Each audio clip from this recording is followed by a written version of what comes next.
Hey guys, it's me.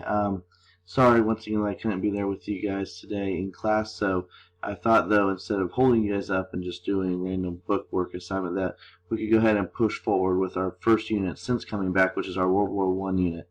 Now, before we get going, let me go ahead and preference this with you do have your guided notes. They're on Google Classroom as well, so if you haven't had a chance to pull those up, you need to pull those up right now. So pause this video, pull up your guided notes, and that way you can stay along.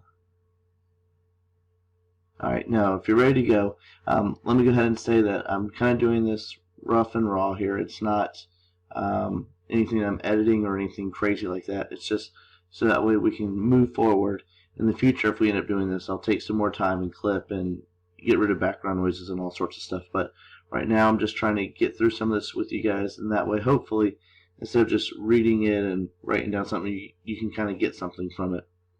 So just like we always do, I'm going to give you some time to write it down, but unlike in real life, you can just pause it whenever you need to. So if you want to just pull up the next slide and watch it and then hit play so I can kind of go through it with you, then that's fine. If you want to if you feel like you just want to kind of keep up with me and go as I go, that's fine as well. But I'm just going to roughly talk about the first part of World War I, which is the causes of it. So when you talk about the causes of World War I, you're looking at four letters, MAIN, M-A-I-N. This is an acronym. They stand for one of the major causes of World War I: militarism, alliances, imperialism, and nationalism. Hopefully, most of them, if not all of them, sound familiar to you. And if not, as we go through each of these letters, we start with the definition and then talk about kind of how it created the background necessary for this war. This war was the war to end all wars. It was also known as the Great War. It's the first modern war, what we call a mechanized war, in which you see machines doing more of the fighting than the traditional wars before this, where you had men being the primary tool of war. So this war is going to not be such a massive conflict just by some weird circumstance. We're going to be looking at the background that lays the framework for why this war became so massive. So when you look at this, once again, just try to keep that word main. So the first one is M for militarism. Now, just looking at the picture and looking at the word, militarism derives from that word military. So when we talk about militarism, we're looking at a government's focus on building up the military. Okay, so governments are focusing their attention, their resources, their money, their technology, their research on building up their military. And what you need to get out of your head, it's not necessarily just training soldiers. We're looking at bettering our technology. Because if I had a military of 1 million people and you had a military of 10,000 people, but my guys were carrying around stones and sticks and you guys had machine guns, well, it's not just necessarily the amount of people, it's also what you bring to the battle. So we're not just looking at militarism in the sense of, let's see how many soldiers we can train. We're going to be looking at how many soldiers we can train and what equipment they go into battle with. Now, the problem with militarism is that it creates like a chain reaction. So imagine if you're at your desk right now and the people sitting next to you were also other countries. Well, if the person to your left or to your right starts building up their military really quickly, it might put more pressure on you to build up yours. Because really, the military can do a couple of major things. They can attack or defend. So if my neighbor is starting to build up their military, I might start questioning, well, why are they doing that? Why are they building up the military? Imagine if, like, Canada starts putting tanks on our borders. Well, we're going to be a little suspicious and maybe even a little worried about, their activities, and it may cause us to respond, whether it means to move our own militaries to the border or to start training our soldiers to be prepared for any kind of weird circumstance. So with militarism, you're going to see a massive buildup of technology, weapons, ammunition, soldiers, boats. You're going to see a massive buildup of this within Europe because it starts that chain reaction. Once one country starts to militarize other countries around it, and it creates that domino effect. Once the first one goes down, everything goes down with it. Now, a good example would be Britain and Germany. We've talked about Britain already, and Britain being the world's best suited navy. And they kind of held that reputation with some glory, with some pride. But countries like Germany, once they start industrializing, and remember when we talked about Germany and industrialization, they bought British products, they bought British machinery.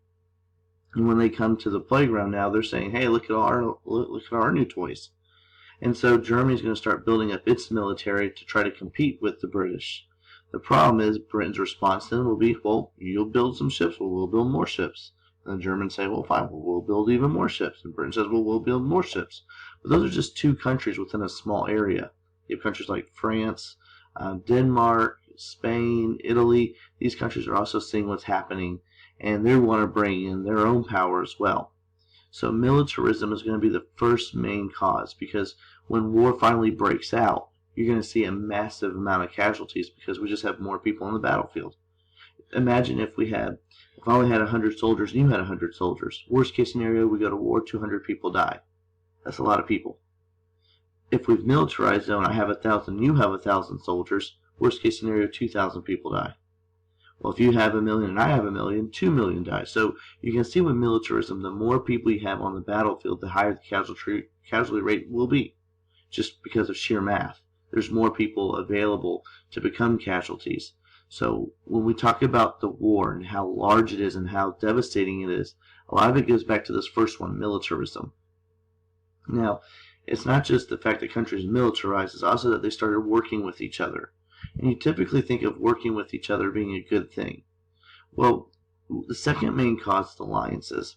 If you don't know what an alliance is, it's when two countries agree to help each other, at least two countries. Most alliances that you know of that exist today, including things like NATO, these are multiple countries all agreeing to help each other. And you have economic alliances that they promise to help each other in times of financial crisis. That's kind of like the EU. They kind of help each other out with trading and financial issues. But then what we'll focus more on are military alliances, which countries agree to help each other out. Now, think of an alliance kind of like you're building friendships with people. If you've ever heard of that expression, safety in numbers, that comes from this idea that you're more protected if you have more people with you. And that's a good thing. If I have more people backing me up, someone's going to be less likely to attack me.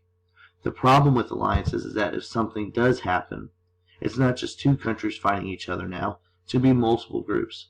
Because if I have an alliance with you and you're attacked by someone else, another country, but it could have just been an issue resolved between you and that country. But because we have a military alliance now, I have to also come in and help you out as well. So now we're pulling more people into it. And it goes back to that same idea of militarism. The more people you have in place, the more likely you're going to have higher casualty rates. So our two main alliances, especially when we join, the first one's called the Allies. So the Allies, and it's based off our perspective. So you have Great Britain, France, two major European powers, two major countries that had a lot to lose if they were to lose this war, because both of these countries had industrialized, they were imperial countries, they had a lot of resources. You had Russia, and if you look on that map there, major country when you talk about land mass. And so Russia is a major empire that's trying to kind of make its way and try to compete with Britain and France. Now, if you notice, though, it says until 1917.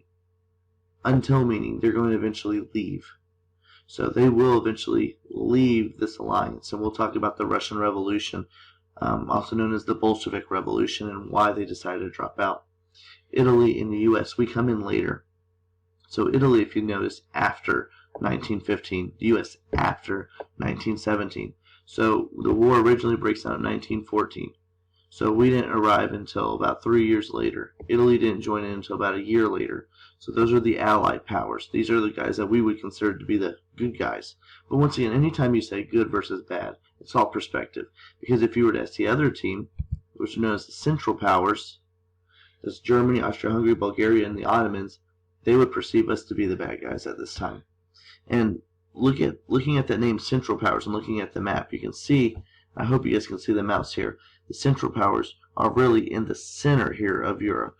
So they get their name from their location within Europe. They kind of split it up. And although it looks like, Great Britain and France, the U.S., major powers, that's right. Germany a major land power. They had industrialized, they had spent a lot of energy and a lot of time on militarizing their government. Same thing for Austria-Hungary. Austria-Hungary had a lot of issues going into this war, and because of these issues and trying to control other groups, they had a large standing military.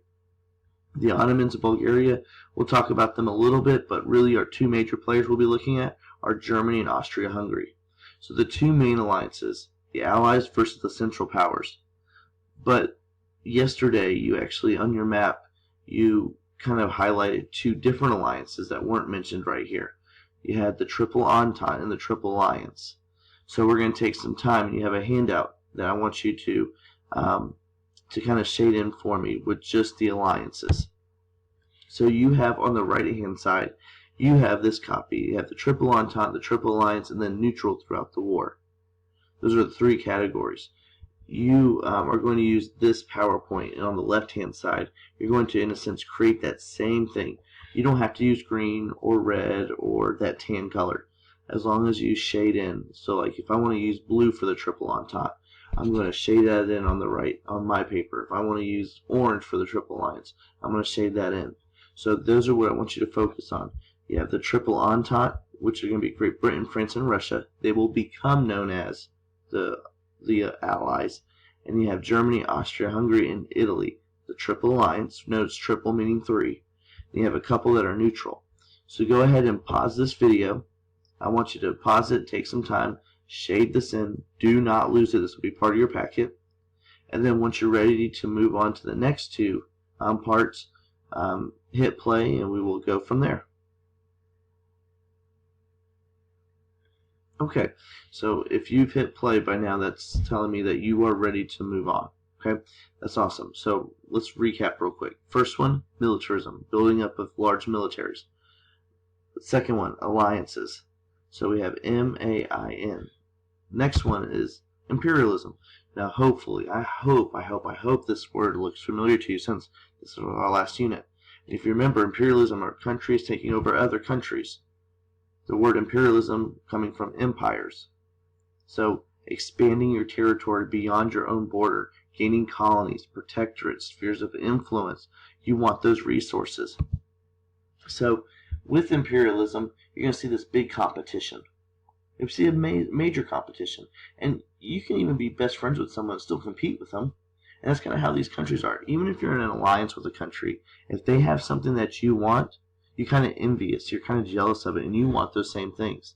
So imperialism creates competition. So when we look at why the war is so large, why was it so traumatic, why was it so devastating? Militarism, you put more people in the field. Alliances, you bring more people into the same conflict. Imperialism, we create a prize. There's a prize for winning. If I was there right now and I said, on a piece of paper, I want you to write your ABCs out for me. Just write them out for me. You would get your piece of paper out and you would write it. Yeah. A, B, C, D, blah, blah, blah. If I said, I need you to get a piece of paper out, I want you to write your ABCs in the 5 fastest. The 5 students that can write the fastest, I'm going to give you a special prize. I'm going to give you candy. I'm going to give you a gift card to someone. I'm going to give you cash. I guarantee that most of you guys would go faster the second time. It's not that the task was any different. It's not the materials were any different. It's that you had a prize. You have an incentive now. You have something it's worth trying to get through. And that's what imperialism is doing. There's a cause. There's a prize for fighting now. It's not just for the fact that, hey, great, we're fighting a war. Now there's something to gain from it. And countries like Germany and Italy that were late to industrialism, they want the same things Britain and France have. They want resources. They want colonies. They want trading ports. They want places to expand their military, to send their settlers. They want these same things. The problem is there's only so much land out there in the world. And if everyone's claimed everything, the only way to get it is to fight for it. So countries like Germany and Italy and Austria-Hungary, they were really eager to fight now. Keep that in mind, okay? Because one of the handouts you'll do toward the end of today is you'll be asked to kind of summarize why did each cause make this make the war worse? Why did it make it larger? Why did it make it more traumatic? So for imperialism, it creates that prize. There's an incentive. People are willing to fight more now. because now there's something that we get afterwards.